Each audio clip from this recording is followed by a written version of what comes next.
Just to get started, a little quick introduction about myself. My name is Jessica Wisner. I am a product manager at Simplast, the #1 mobile EHR solution, all-in-one solution for plastic surgery and med spas. So we specialize in the aesthetic industry, but my background is actually, it's kind of interesting. I worked for 14 years at a very, very large med spa where I live in central Illinois. And I was the director of marketing and business development. So I spent 14 years working my way from the front desk all the way up to that director of marketing and business development, spent some time as a practice manager, spent some time as a patient care coordinator. I did everything. A little bit of everything, but ultimately my main goal and what I did was marketing and developing the business. So we're joined by Izhak Musli. He's an entrepreneur, advisor, and industry leader with over 15 years of experience in building and scaling businesses. He's been at the forefront of aesthetic and med spa industry since 2015, helping practices grow through smarter data, better systems, and innovative technology. He's also the founder and CEO of Get Kudos. You'll see his lovely logo up in his little background, which is a customer retention platform. It's the topic today, designed to help in-person businesses turn happy clients into loyal regulars, 5-star reviewers, and referral engines. Before launching Get Kudos, Izhak co-founded and scaled several successful software solutions in aesthetics, including Atlas KPI, the first business intelligence dashboard for practices, one of my favorite topics to talk to you about. So, and then he also founded Medical PRM, which is a digital lead management tool that was first acquired by Simplast.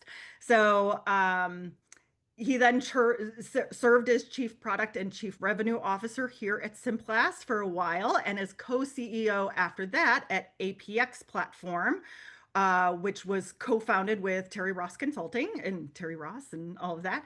And then which then did merge with Engage Technology Group and became Clarity, so which is still in existence today.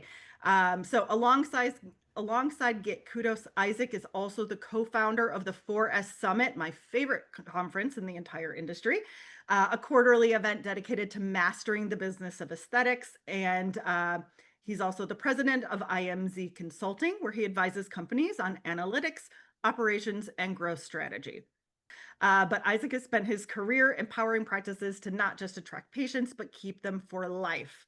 And that is why I'm so excited to talk to you today and hear what you have to say about retention, patient loyalty, and all of those things that are the lifeblood of a business, I would say. I really wanted to make sure that we give some background to people to understand why we're going to speak about acquisition and how that makes sense and relate to a lot of the things that I was doing pre-Get Kudos, and how it's also related to the things that we do at Get Kudos when it all comes to retention. It's really the two sides of the funnels when the practices go and work and pretty much spend most of their efforts, and probably the second largest expense in their payroll or after payroll will be around that. It's acquisitions.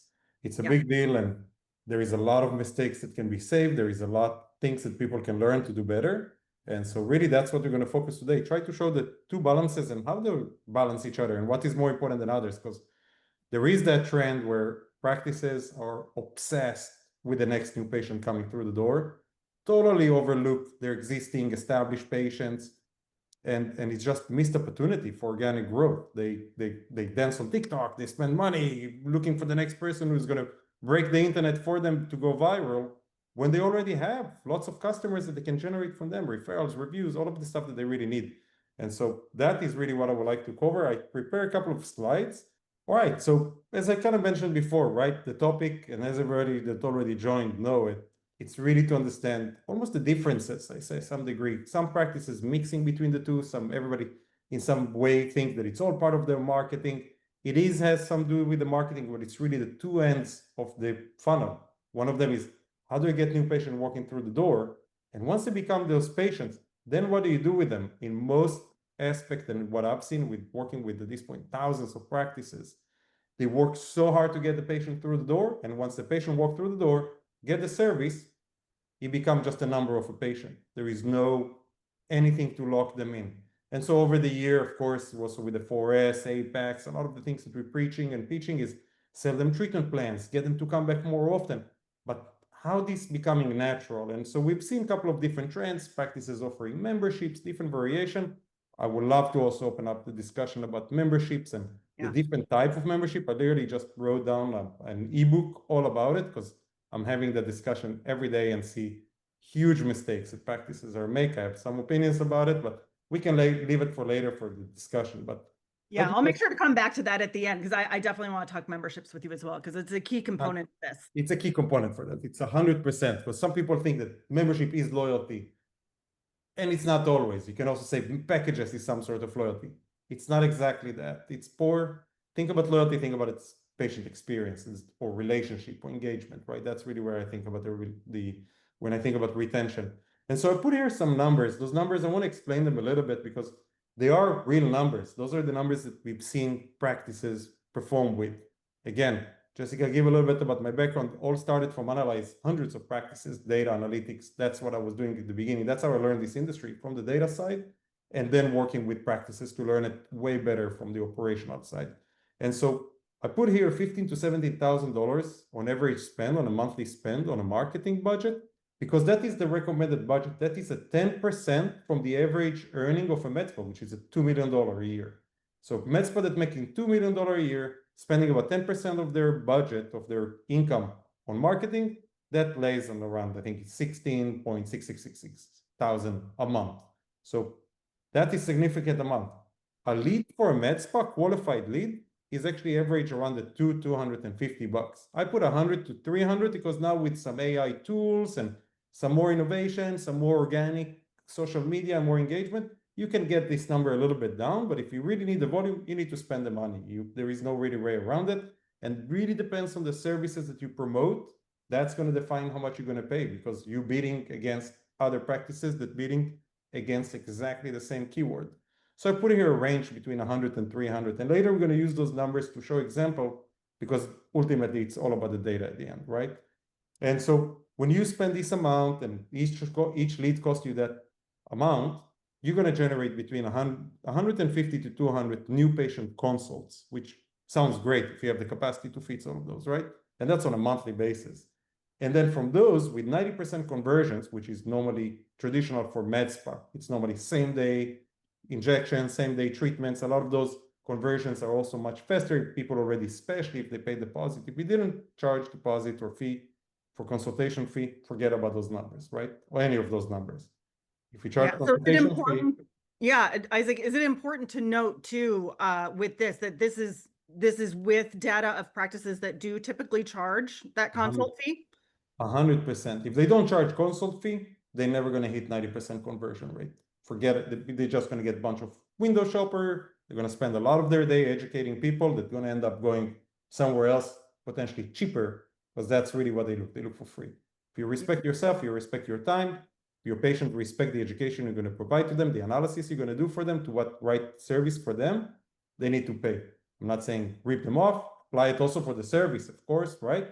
But that's the skin in the game. That's the respect that you want to see. That's a qualification factor that will allow people that are serious to sit in the chair in front of you. That will lead you to those 90% conversion rates.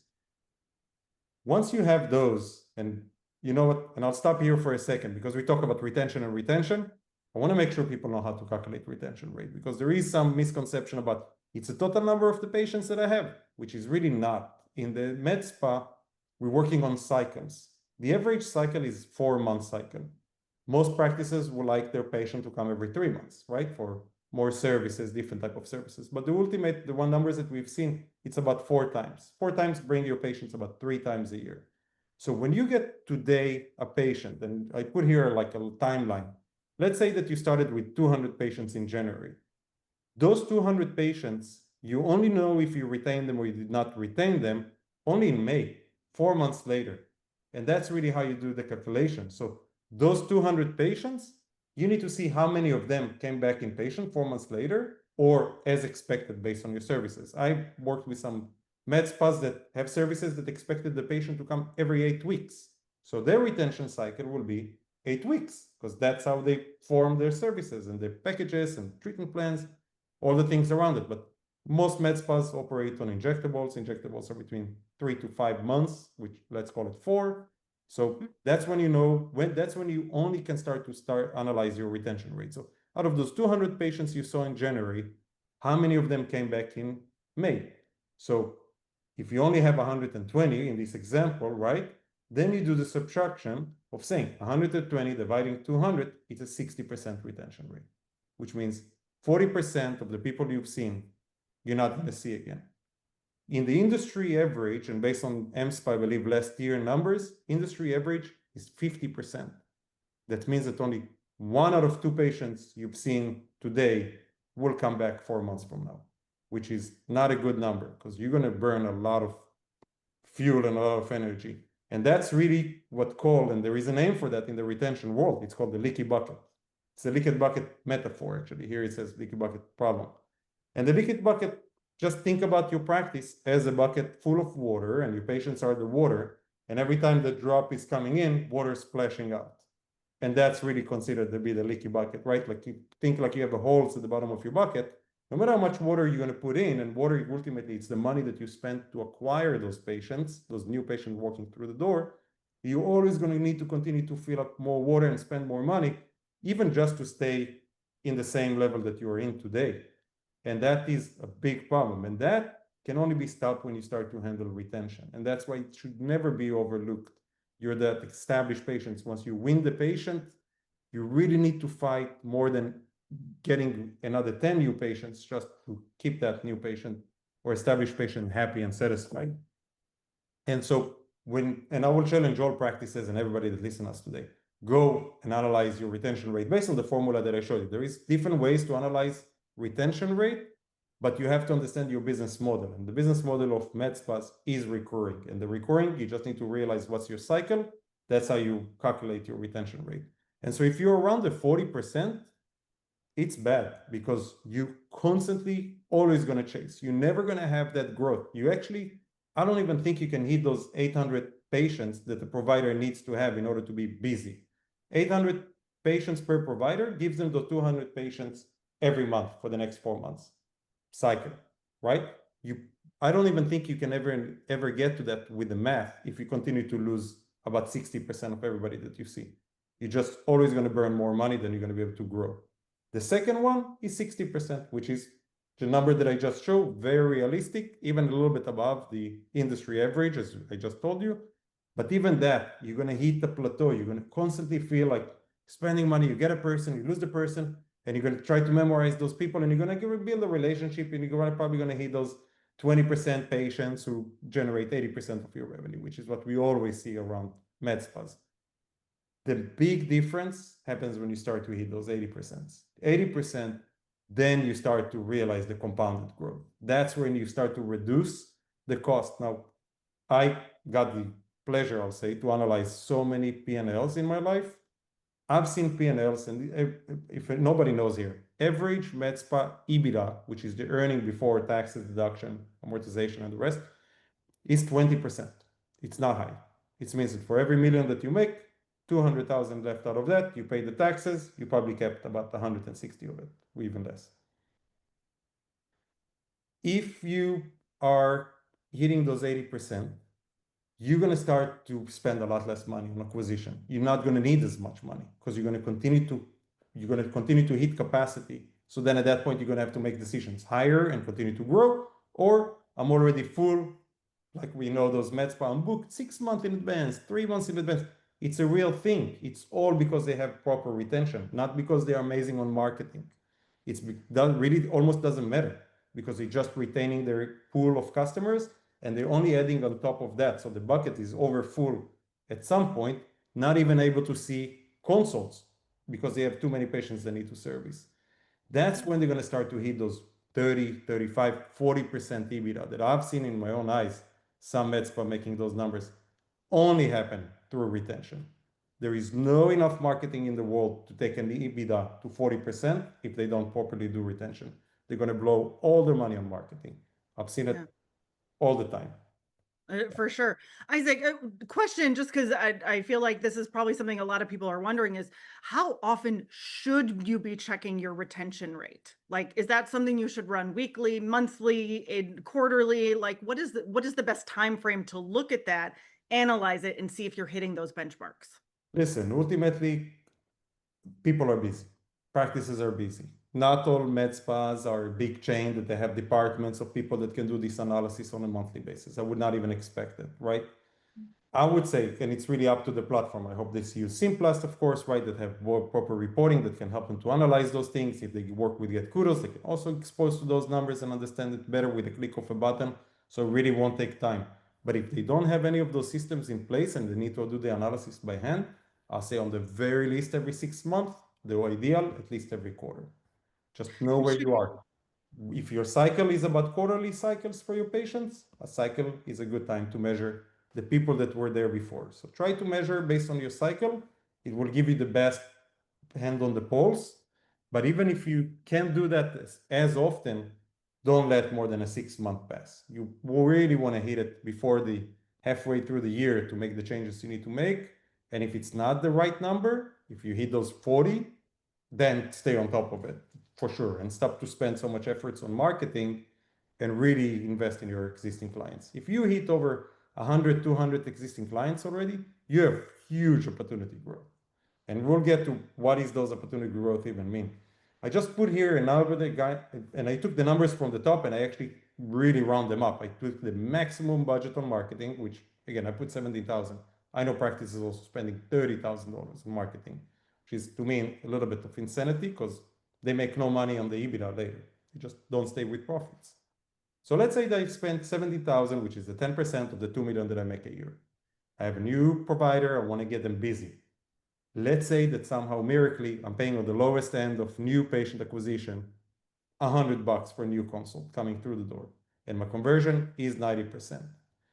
This is how long it will take me to create a panel, a cycle of 200 patients coming every month to see that provider to keep them busy. If I have a 40% retention rate, it's going to take me 2 years to get a provider book of business busy for him to see those 200 patients, which of course going to continue to leak. So I'm going to continue to spend the same amount of money just to keep them constantly busy, knowing that I'm keep losing people on the back end. It will take me about 1.5 years to get, if I'm there on 60%, and if I'm on 80%, in 1 year, I can load the provider from 0 to fully booked on the books. Think about the amount of money that is different because you're going to spend still the same amount of money. So how do you spend 408 or 204? Half of the time and half of the money to get to exactly the same results. All you need to do, make sure you don't lose the patient so you can keep compounding new patient on established patient and not just keep cycling new patients over and over again. This is my opinion why almost at all discussions, unless you're at the very first year of your practice, brand new practice, this is why retention beats acquisitions almost at all time. It's a lower cost, 5 to 7 times lower, or you can even turn it around and say it's 5 to 7 times more expensive to get new patients through the door than just retaining your existing ones. Flip it in any way you want. It's the same formula. They have a higher lifetime value, which is exactly what I was saying. The more patients you have, the less need you have for new patients. Less you have for new patients, less money you need to spend. You can keep posting, you can still stay relevant. I know very, very well. It's a very good friend of mine, a physician, he has a med spa. They spend 4% on marketing a year. That's it. Oh, wow. That's it. Because they're super booked, lifetime value. People don't leave them. They keep coming back. They spend more money. And they give them a lot of referrals. And that's really that's hitting the jackpot as far as I see it. You have your built-in marketing. Happy patients are your advocates. They're going to give you reviews, and that's really where we come in focus, right? And activate a lot of it. But it's also going to happen in an organic way. You just need to be on top of it, encourage them, remind them. A lot of the things that we automate give you reviews, online reviews, which is your indirect referrals. It will give you direct referrals to their friends and family, and especially if you give them reason and incentives to do so. And again, they're going to come back more often, spend more money, pay premium, and try new services. That is the ultimate marketing activation that you want to really achieve. And so more than all, and I'm a number guy, and Jessica, I know you also love the number side of I it, love numbers. you can predict the revenue. The number of time I'm asking practice owners, how much money are you going to end up doing this year or doing this month? And they have no idea. And the number one goal with data analytics, and I always say, is to have a goal. If you don't know what the numbers should be, you're going to hit it all the time, right? You don't even know if it's good or not good. If you expect 100 and you hit 200, great, it's double. If you expect 100 and you hit 50, horrible, you hit half. But if you expect nothing and you hit 100, it's 100. And that is the problem with a lot of people that don't do prediction. And so if you have that recurring customers that you know that are coming and you know what's the retention, so you know how many people will continue to come 4 months later. If they were 200 in January, I know how many of them are going to come back in May. I can predict how much money I'm going to make in May already. And that's huge from a business owner. That means that you're going to be able to do the math and do the analysis if you can buy another device and afford it, if you should spend more or less on marketing, or how much in total you should spend that year based on, again, how much compounded growth you want to have. And so even in another way of thinking about it, if you can just turn 20% of your patient into repeated visitors, and that's here the line on the green that I put at the bottom, it's equal to doubling your marketing budget. That's literally what it is. It's insane. And people really don't realize it. Like I said before, they're so obsessed on the next new patient walking through the door, they don't realize that they're leaking in the back. And all they do, they just spend money to get more new patients through the door. It's a real problem. And so there is few things that people can start to do today, whether they use Get Kudos automated or whether they do it manually. I know a bunch of practices do it manually. It still works. The number one, above all, creating real, true relationship where people feel appreciated is personalized communication. Remember your patients. Use sticky notes, use it inside Simplast, use it inside Get Kudos. I don't care how you're going to do it. You have to remember who sits in front of you. You have to remember what you discussed 4 months ago. Most humans cannot do that. Some, my wife is actually excellent at those kind of things. I am horrible. I meet so many new people. I don't remember 4 months ago what we talked about. So I use notes. You create this personal remember. You ask them about their dog, about their kids' graduation, things that they care about, topics that they are interested about. If it's a person who likes to speak politics with you, speak with them politics. They love to speak about whatever, the weather, speak with them about the weather. It doesn't matter. Speak to them their language. Be personalized with your patient. It's the number one game changer. Use their names, of course, right? All of those kind of things. Make them feel that they come to their friends to see a friend. Nobody want to come to a place where every time that they come, they feel like stranger, just a guest, nobody knows them. That's the number one. Two, loyalty and rewards. Loyalty and rewards, again, and there is million ways to skin the cat, and we said we're going to keep some time to discuss potentially memberships here, but ultimately, it's all about showing appreciation. People give you the business, they come often to your business, they spend money with you, they bring you friends, they leave a review. You need to show them appreciation, and you don't have to charge them for that, right? You show them appreciation just by giving them perks and benefits and good stuff, and you can show it by loyalty. If you want to look at the masters, look at the airline companies. They are like, to my opinion, they're the champions of type of loyalties. Referral systems practices things that if they work with like little sticky notes, give you a little card and think that you're going to remember to refer your friends, it's going to work. It's not. You have to encourage, you have to make it simple, you have to stay top of mind. And later, recognition and reviews. Again, people feel valued. People want to feel valued. People left you a review, reply on it. Send them a text. If you know who it is, you have their number. I saw you left me a review. Happened to me just now, actually. I went to a car dealership. I did a service for my car. Experience was great. Post, I got a survey, just like we do the same. Got a survey, how was your experience today? I was like, great. I think it was Albert, I don't even remember his name. He was amazing, helped me with everything I needed. I came, blah, blah, blah, helped me. I left it on Google review for them, right? I got a text directly from Albert. I saw your review, I really appreciate it, thank you so much. That went super far as me be able to share this experience. Because I left Google reviews before that, nobody say thanks. I don't even remember those businesses anymore. So those are how we create those experiences that makes a difference, that shows wow factor, shows appreciation, and make you loyal back. I'm going to go back to Albert every day.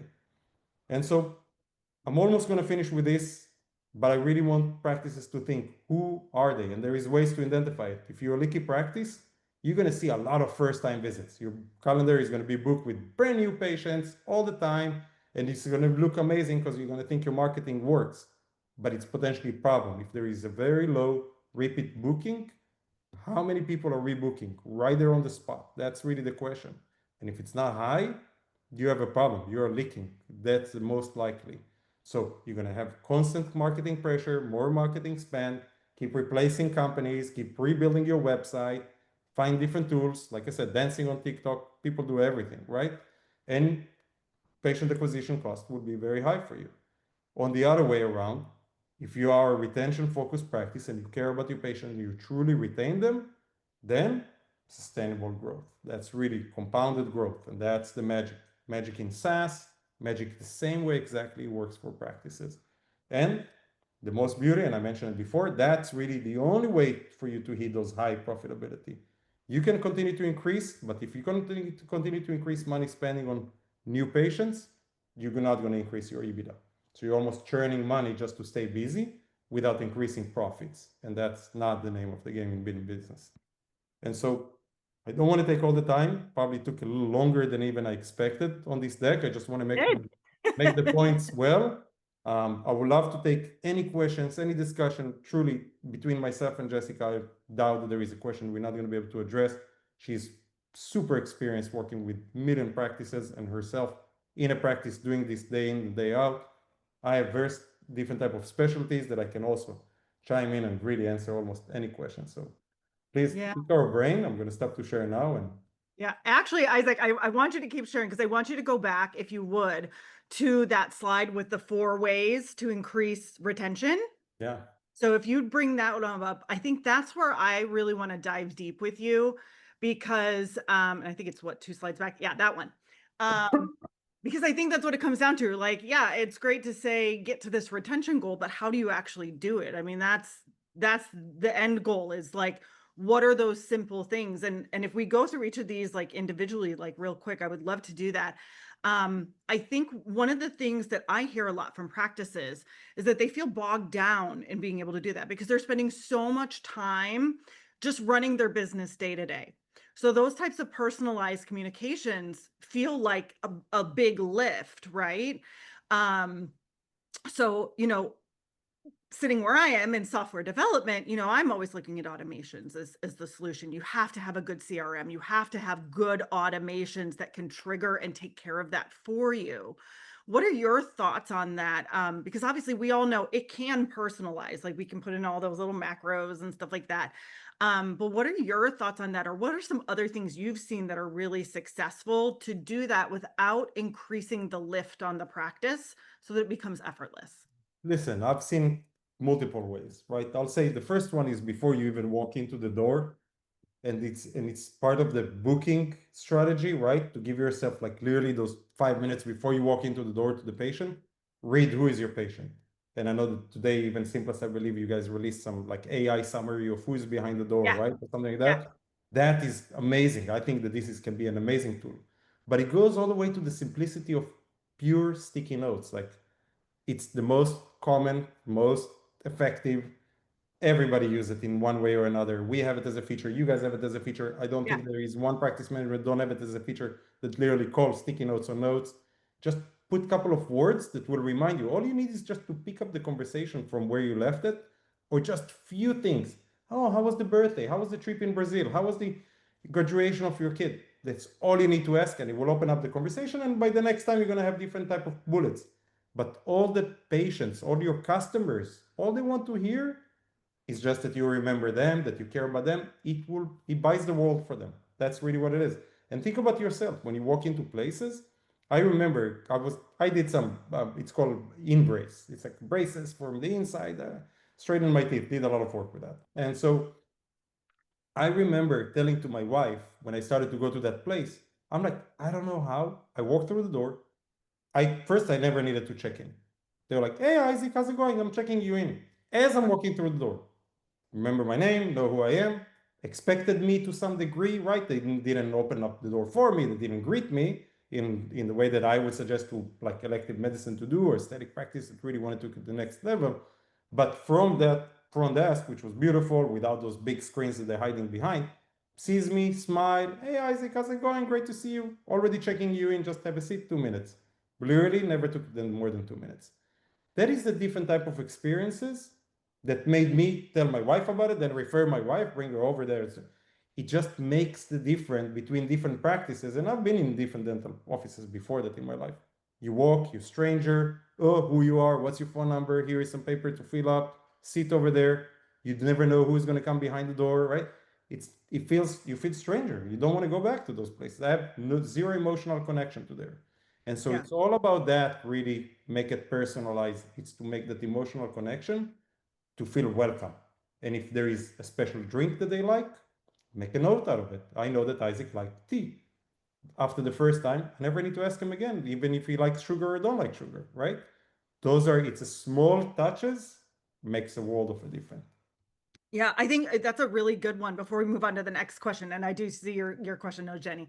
But that was one of the things when I was on the practice side that really set us apart. And so I'm glad you brought that up, but it's all about just even just saying their name when they walk in and saying hello and recognizing who they are, right?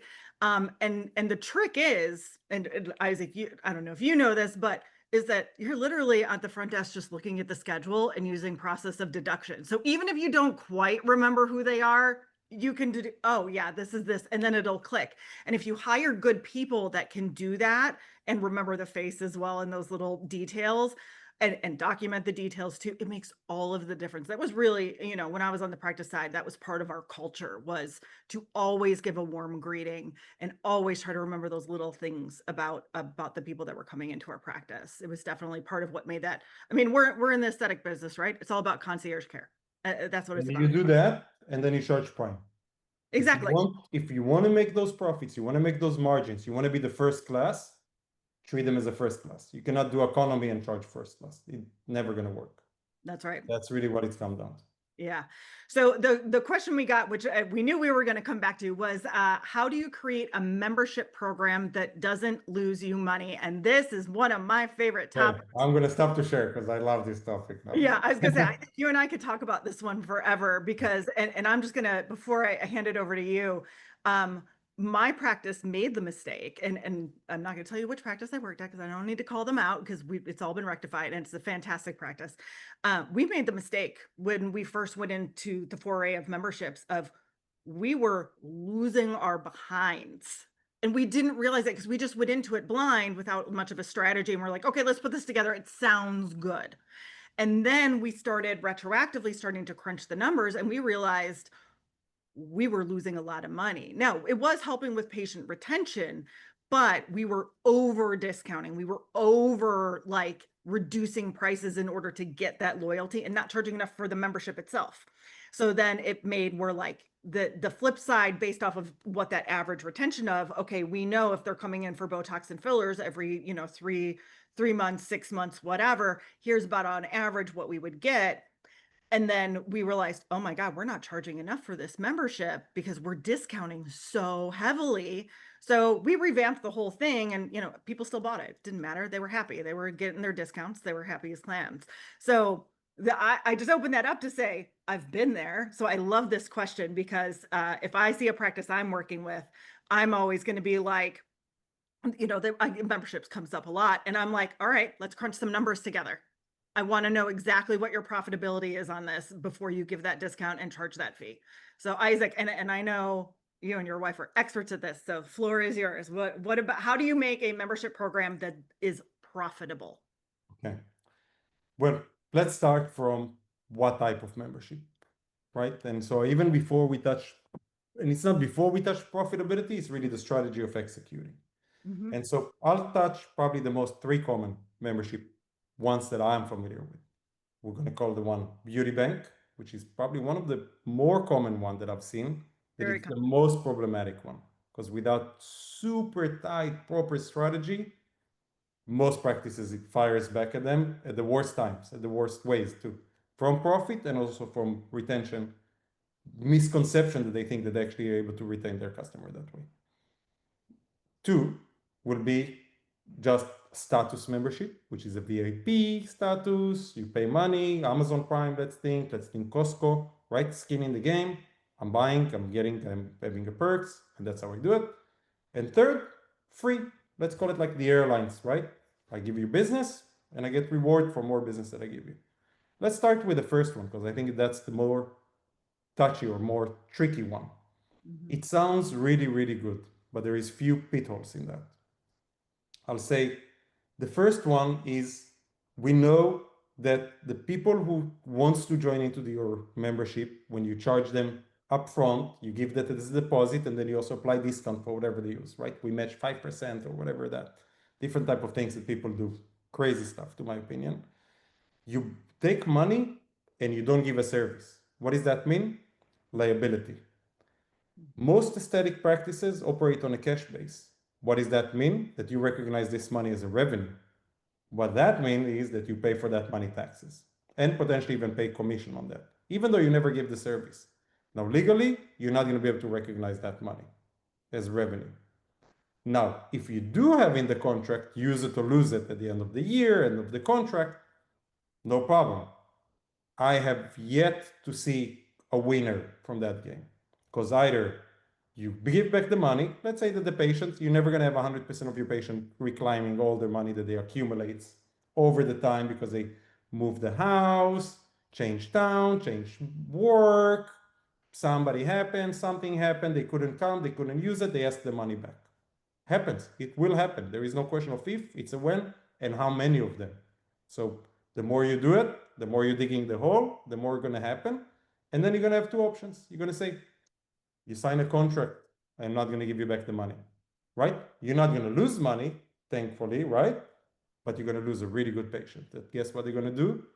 They're going to go and talk badly about you any opportunity that they have, or at the very least, you're never going to see them again. And remember, 80% of the revenue comes from 20% of your patient. Normally, those are the patients that are going to join your loyalty. So those are some of your very best patients who, to start with, were willing to commit money and to become loyal.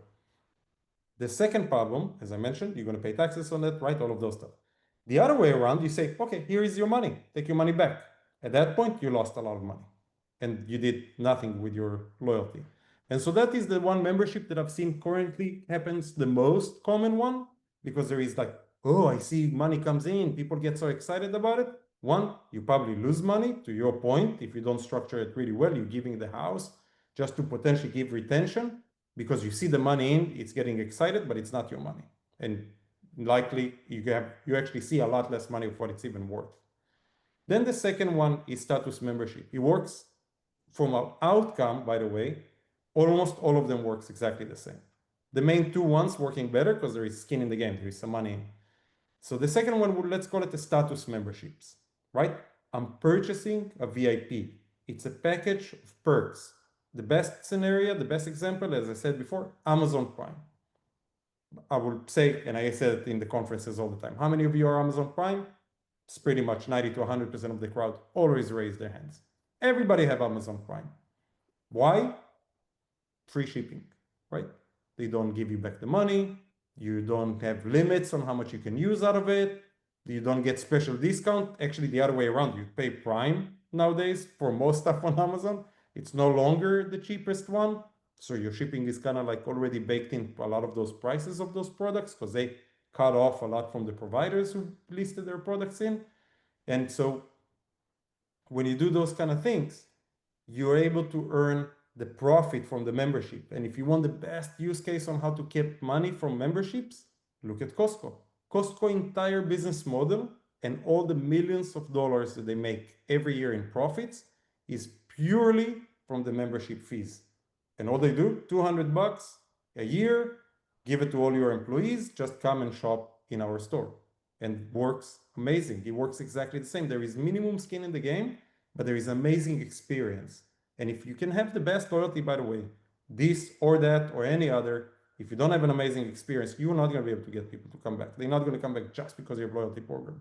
So it doesn't go one without the other. So all you need is the psychological skin in the game and amazing experience. And if you can combine those two, you can then make a lot of money because you can keep all the money from the membership side.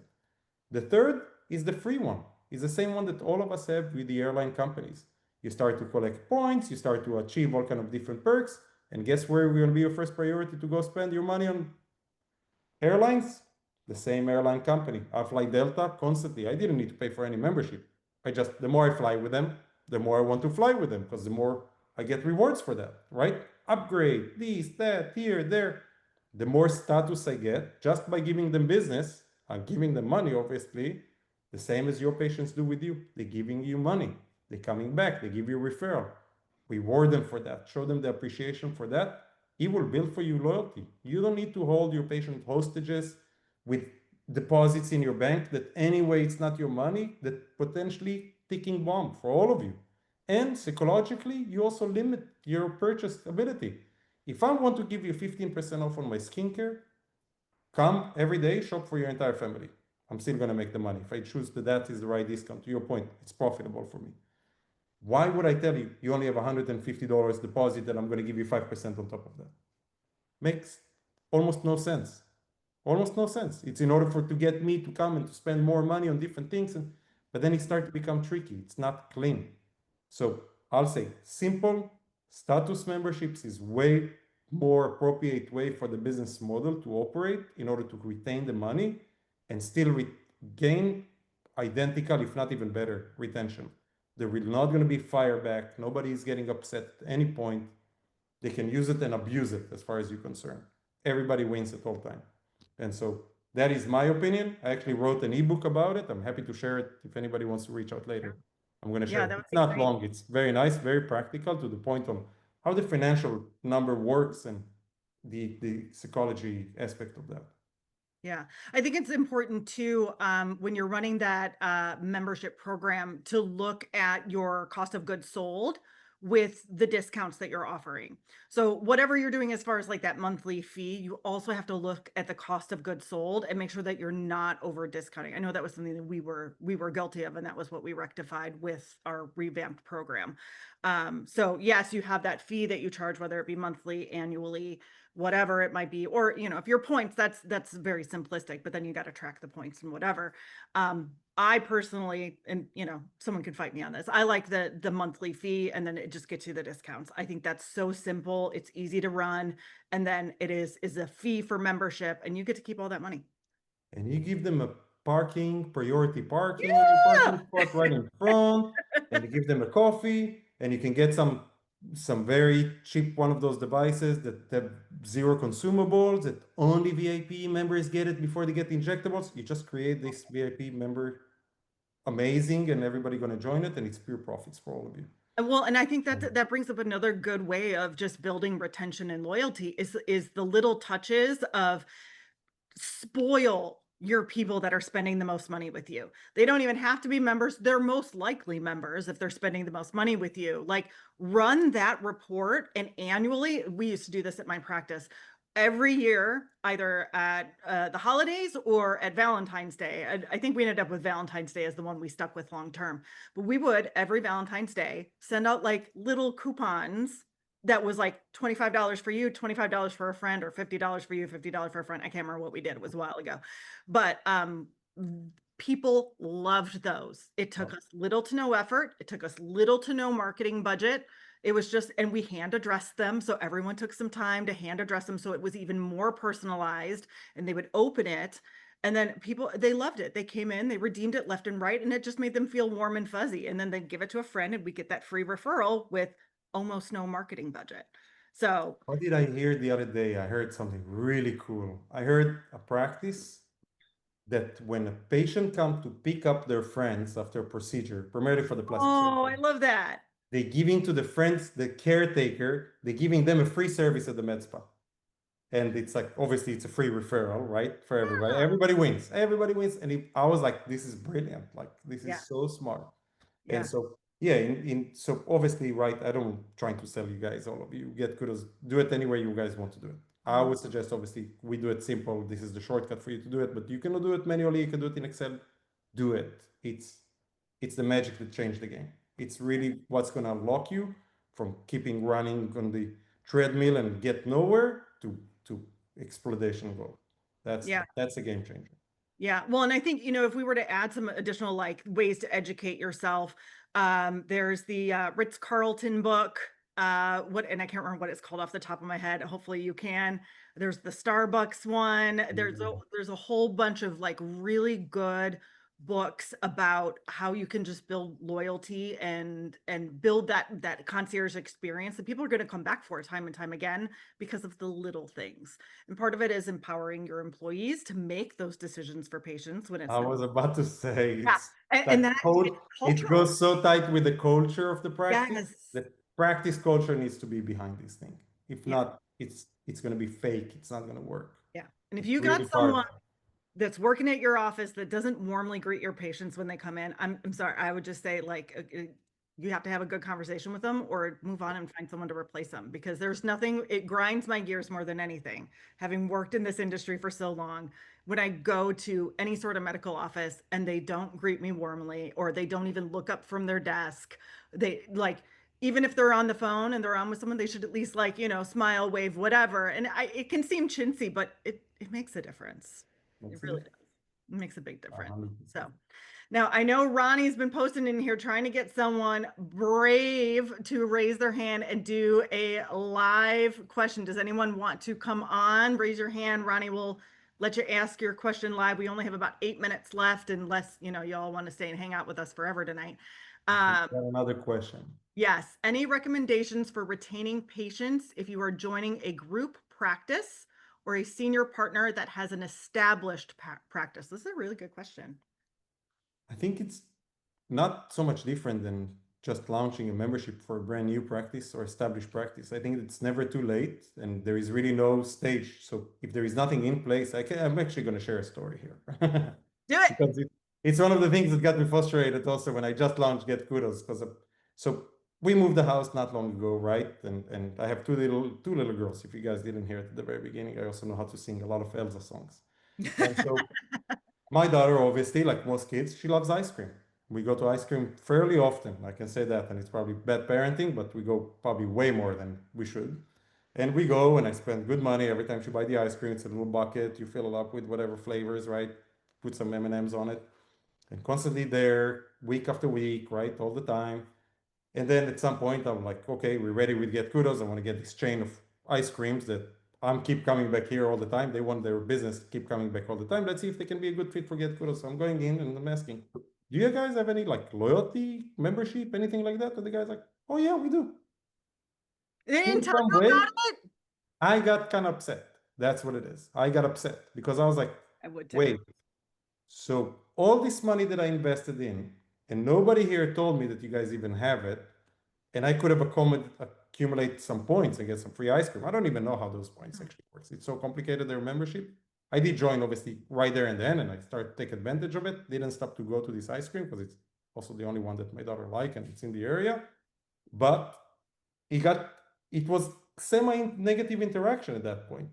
And so all it is, it's not about when to launch it. I think it's just to announce it. I think it's more important than anything.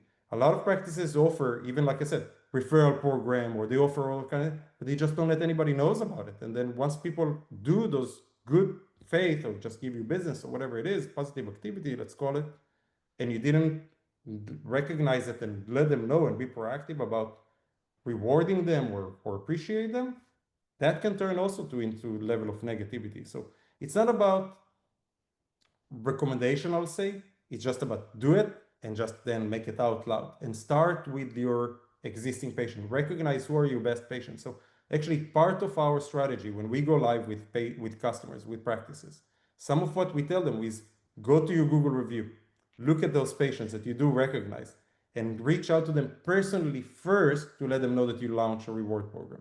Because those are your best patients to start. They already out loud out there.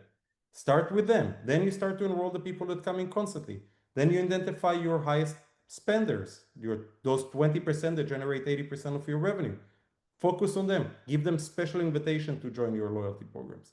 That is really, and don't even call it just loyalty, call it reward program, whatever you want to frame Yeah. it, right? Give it a VIP program, fancy name, VIP program, elite program, whatever it is, whatever going to make your audience, and you know better than I do who are your patients. If it's on the older side, younger side, whatever it is that you want to do, your brand, make it available to all of them. The special ones that were identified, reach out to them directly. Reach out to them by phone, text them, email them with the special notes, make it outside to them. It will go way farther because they already spend a lot of money with you versus just somebody brand new coming through the door. And so you should offer on both ends. Those give them just special dedication. So if it comes to already a senior partner, already have an established practice, just identify who are those 20%, reach out to them, who left you already Google reviews, who, if you track it already, who gave you referrals, reach out to them. Those are already advocates. They're already at the level beyond established that they're already a fan of your practice. Reward them, show them the appreciation, give the personal touch. Yeah. And one of the things that, I'd throw out there for everyone that I worked really, really well at my practice is that we invested a lot of time in just educating our patients and becoming the knowledge leader in the area. We educated about them, why they needed these services, what the benefit was to them. I mean, we always had a good time. We'd serve them wine and drinks. So again, it's about that VIP experience, but and I know, Ronnie, we're going to do an event marketing webinar at some point. I'll do one later this year. But those events, even small ones, are a great way to educate your patients, get them like understanding you are the authority in the area, you are the expert, you're the trusted advisor. And that is not only going to build loyalty and retention, and they're going to bring their friends, which is going to grow your practice without having to invest in SEO marketing and all the other things that are so freaking expensive. And I know because I ran these budgets, they were horrible. But then it allows you to push those membership programs and make them more profitable because you're able to sell them and educate them and get them bought in to know, like, here's the services I need. I just learned what it's going to do for me and why it works and why I shouldn't be scared of it, or whatever it is. It's just a great way to build community as well, just by getting people together and educating them. By And the way, you touch, I think, one of the most, I think it's the number one actually reason why people don't move forward with services or even approach the first time. It's the fear factor. How yeah, hurt it's going to be, how painful it is, when I will be able to go back to work, how it's going to look on me. yeah, All of those questions and wondering should be addressed from an educational point. And if you're becoming that education center, then they're never going to feel sold and they will feel the most comfortable and vulnerable to come and share their fears. And those are the best people you can convert. Those will stay with you for life if you they treat will. them well, show them appreciation, you're going to earn them at the lowest cost of acquisitions. That's how you win the game. That's business. And then we made it fun too by being like, if you come, there's freebies and giveaways, and that would include like a free cool sculpting cycle, or like you get to be the model for Botox. I mean, you still have to fill out the health questionnaire and do the good faith exam, but like we would do that as part of it, and we'd just draw a random name from someone in the audience. It got everyone in the door, like next to no investment for us, like very low investment, and it just like tens and thousands of dollars in a single day, hundreds of thousands, I think, on some of them.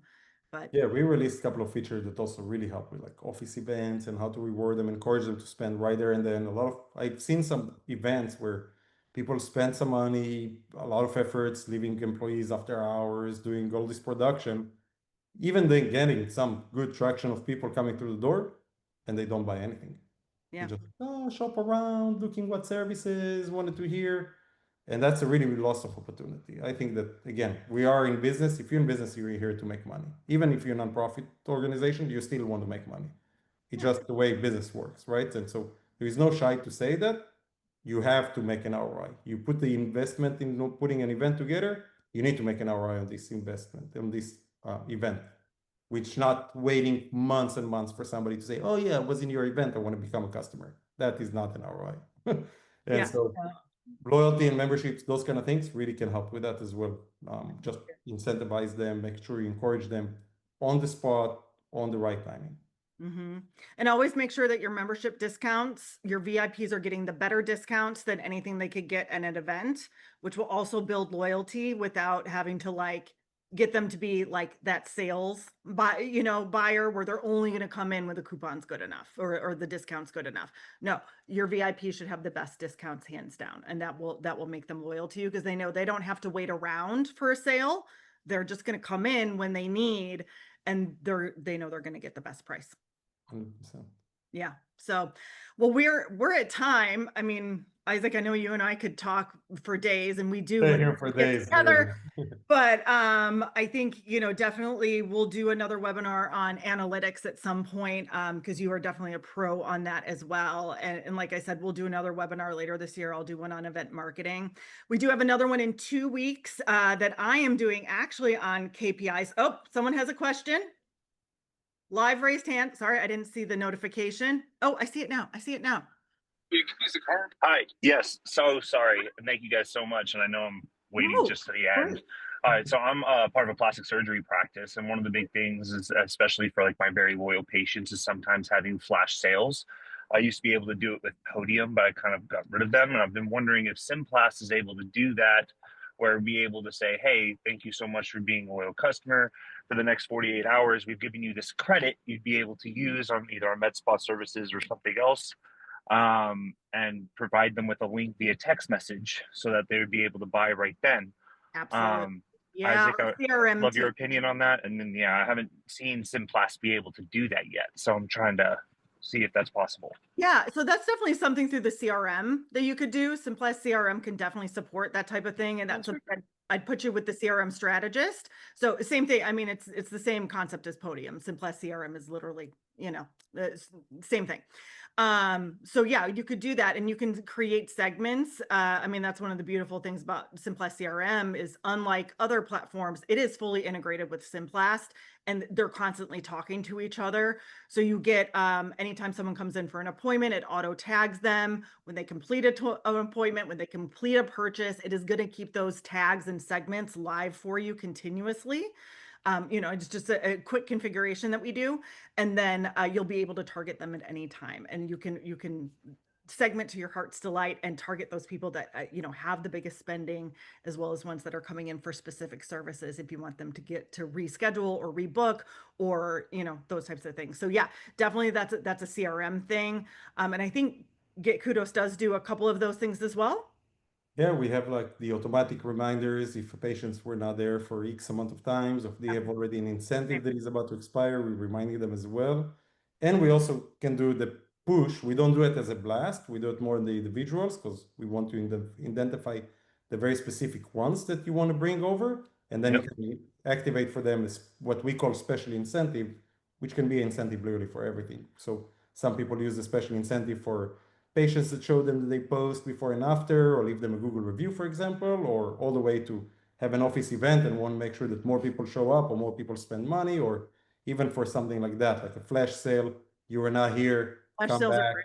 and do Yeah. stuff like that. So Gotcha. definitely. Because I have Simplast CRM, and I haven't been able to find that feature or use it yet. So hopefully I can do that soon. Let me find who your CRM strategist is, and we'll get you with them to get that set up, and strategize how you want to do that, and get you. Perfect. Thank you. Yeah.